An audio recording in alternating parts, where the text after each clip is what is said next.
नाज़िम खेलपुर में शहीद ज़ुल्फ़िकार अली भुट्टो जी 91वीं सालगिरह जी तक़रीब पीपल्स पार्टी जे अगवान अंजुमन ताजरान जे सरपरस्त आला लाला फुरकान शेख पारां सिटी गार्डन में मुनक़िद कराई वई।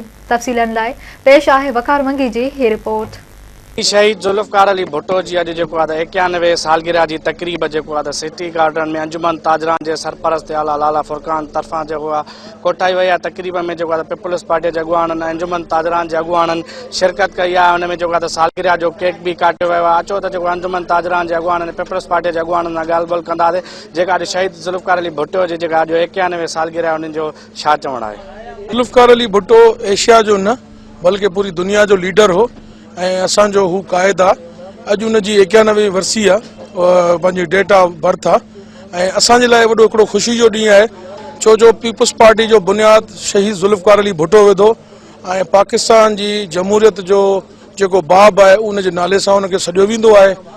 तव्हांखे इहो ॿुधायां त असांजो जेको मौजूदा चेयरमैन आहे भुलावल भुट्टो साहब उहो शहीद ज़ुल्फ़िकार अली भुट्टो जे नक्शे क़दम ते हली रहियो आहे ऐं असांखे उन मां उन जी ख़ुशबू ईंदी आहे। असां उन जा दिलि सां चाहींदड़ आहियूं, असां उन्हनि जा फॉलोवर्स आहियूं। तव्हांखे इहो बि ॿुधाईंदो हलां त पीपल्स पार्टी वाहिद जमायत आहे जंहिं पाकिस्तान में जमहूरियत खे बहाल रखियो आहे ऐं जमहूरियत खे सघारो वज़न ॾिनो आहे ऐं उन सां गॾु गॾु जेको बि पाकिस्तान जी ख़िदमत कई आहे ऐं पाकिस्तान खे सुठे नमूने हलायो आहे उहो शहीद ज़ुल्फ़िकार अली भुट्टो ऐं असांजी शहीद क़ाइद मोहतरमा बेनज़ीर भुट्टो ऐं हींअर असांजो बिलावल भुट्टो जेको उनजे नक्शे क़दम ते हली इंशाअल्लाह पाकिस्तान खे अञा वधीक संवारींदो। तव्हांखे इहो बि ॿुधायां त सिंध में जेके बि कुझु थियो आहे अॼु तव्हां ॾिसी रहिया आहियो इहो सभु पीपल्स पार्टी जी कावशुनि जो नतीजो आहे, असांजे लीडरशिप जो नतीजो आहे ऐं अॼु जेको ॾींहुं आहे इहो असां कॾहिं बि न विसारींदा आहियूं ऐं इनखे भरपूर जोश और ख़रोश सां मल्हाईंदा आहियूं, ख़ुशियुनि वांगुरु मल्हाईंदा आहियूं। ज़ुल्फ़िकार अली भुट्टो जी सियासत तमामु बहितरीन आहिनि।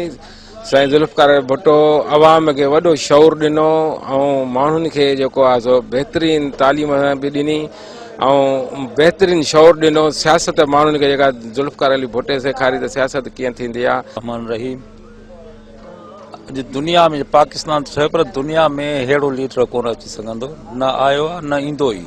ज़ुल्फ़िकार अली भुट्टे असांजे लाइ शौर पैदा कयो, पाकिस्तानी अवाम खे बाक़ाइदा हिन अॻिते आंदो, ग़रीब तबिके खे ख़ासि करे अॻिते आंदे ऐं हुन जा कारनामा जेके आहिनि सो न विसरण जहिड़ा आहिनि। जेको आहे 5 तारीख़ जो 1928 में पैदा थियो, असांखे तमामु घणी ख़ुशी थी आहे त असांजे सिंध जो हिकिड़ो सपूत ज़ुल्फ़िकार अली भुट्टो जेको एशिया जो लीडर हुयो उन जे अॼु जनम जो ॾींहुं आहे ऐं असां उनखे जोश और ख़रोश सां मल्हायूं था पिया ऐं अॼु ॾींहं ताईं जिन मां सम्झां थो त एशिया में को अहिड़ो लीडर पैदा न थींदो ऐं एतिरो बहादुर लीडर पैदा न थींदो जंहिं पंहिंजे ग़रीब मुल्क खे एटमी ताक़त ठाहियो।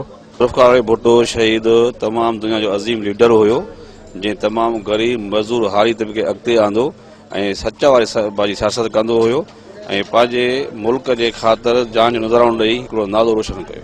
भुट्टे साहब जी जेका सियासत आहे उन जमहूरियत जो बुनियादु रखियो जेको अॼु बि क़ाइमु आहे ऐं पार्टी बि उन जे नक्शे क़दम ते हले थी। भुट्टे साहब जो पाकिस्तान ऐं दुनिया जे लाइ हिकिड़ो वॾो इहो मुस्लमान मुल्कनि जे लाइ कारनामो आहे त उन पंहिंजे मुल्क खे एटमी ताक़त ॾिनी। हिन वक़्तु असां जेकी गॾिजाणी करे रहिया आहियूं उहे शहीद ज़ुल्फ़िकार अली भुट्टो खे ख़राज तहसीन पेश करे रहिया आहियूं। हू हिकिड़ा सियासतदान हुया, हू रहनुमा हुया जंहिं पंहिंजी क़ौम खे रहनुमाई ॾिनी, उन्हनि खे गॾु खणी हलिया। उन्हनि जी सियासत ग़रीब लाइ हुई, मज़दूर लाइ हुई, उन्हनि पोइते पियल अवाम लाइ हुई, जंहिंजे करे उन्हनि जो साथ पूरी